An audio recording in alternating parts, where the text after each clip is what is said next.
If saving money alone could make someone successful, Nick would already be rich. For 7 years, he did everything right. He avoided debt. He avoided risk. He avoided unnecessary spending. Every month, he transferred a fixed amount into his savings account and watched the number grow slowly, carefully, safely. And yet, nothing in his life actually changed.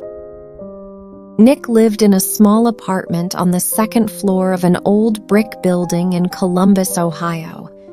The heating system made strange noises in winter. The paint in the hallway was fading, but it was affordable. Affordable meant safe. Safe meant responsible. He worked at a regional distribution warehouse. The job was stable, predictable. He moved inventory, tracked shipments, corrected mistakes other people made. He was efficient, quiet, reliable. His manager liked him, but nobody saw him as a leader. Nick told himself he did not need more. He needed stability. He needed security. He needed protection from the uncertainty his parents had faced when he was young. Growing up, he had watched bills pile up on the kitchen table. He had seen his mother cut coupons carefully. He had heard his father say, "We just need to save more. That's the answer." So Nick saved. But one night, something shifted. It was late December. Snow pressed against the windows. The warehouse had been busy all week. Holiday orders, delays, complaints.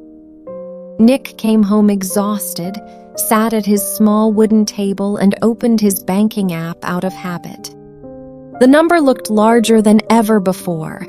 7 years of discipline, 7 years of sacrifice. He stared at the screen and waited to feel proud. Instead, he felt still. Not calm, not accomplished, just still.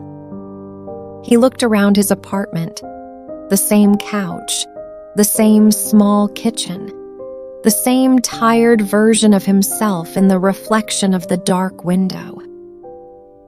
"If I keep doing this," he whispered to the empty room, "what will actually change?" The number would grow, but would he? The next day at work, he noticed something he had seen 100 times before, but never truly considered. A small local business owner came in to collect bulk supplies. The man looked stressed, papers scattered, orders mixed up. He complained about lost shipments and wasted time.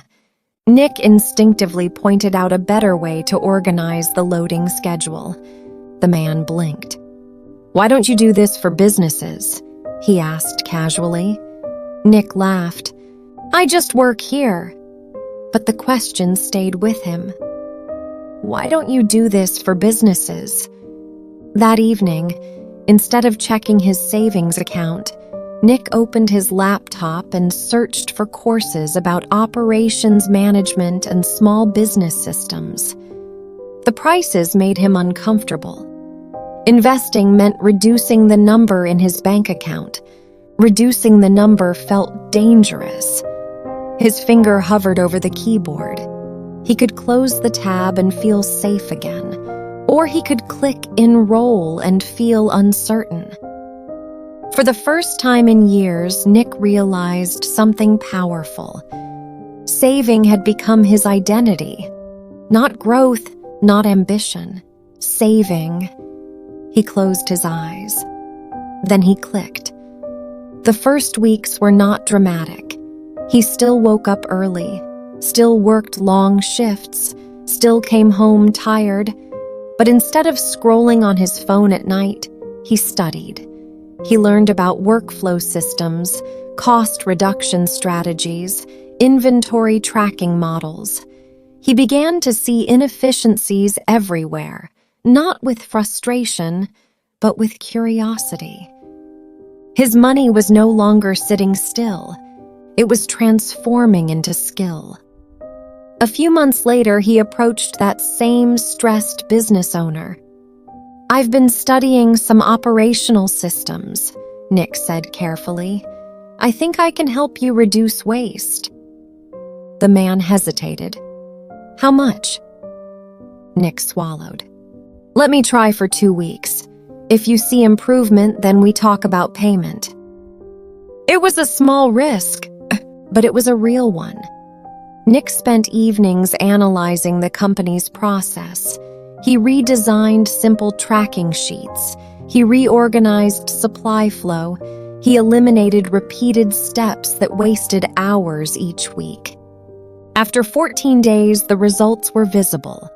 Fewer delays, lower errors, higher output.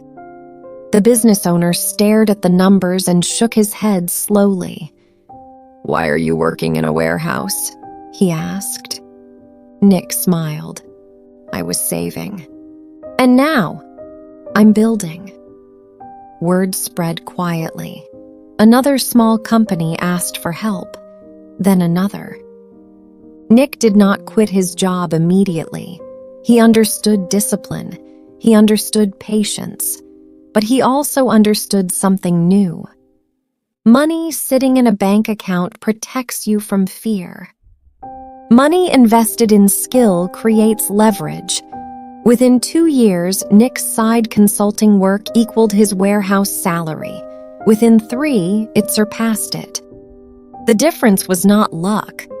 The difference was movement. Nick still saved, but he no longer worshipped the savings account as the final goal. He treated it as fuel. Fuel for learning, fuel for tools, fuel for expansion. One afternoon, he visited his parents. His father still kept a metal cash box in the kitchen cabinet. He opened it proudly, showing a stack of carefully folded bills. "We've saved more this year," his father said with satisfaction. Nick looked at the box with respect. Saving had protected their family during difficult times, but it had never created growth. "Dad," Nick said gently, "what if that money could work for you?" His father frowned slightly. "Work?" "Yes, not just sit." It was not criticism. It was evolution. Years later, Nick stood in a modest office space with a small team of consultants helping regional businesses become more efficient and profitable. He was not flashy. He was not reckless. He was steady. But he had changed. When young employees asked him for advice, they expected him to say something dramatic about taking huge risks. He never did. Instead, he said something simple. "Learn to save. Discipline is powerful." Then he paused.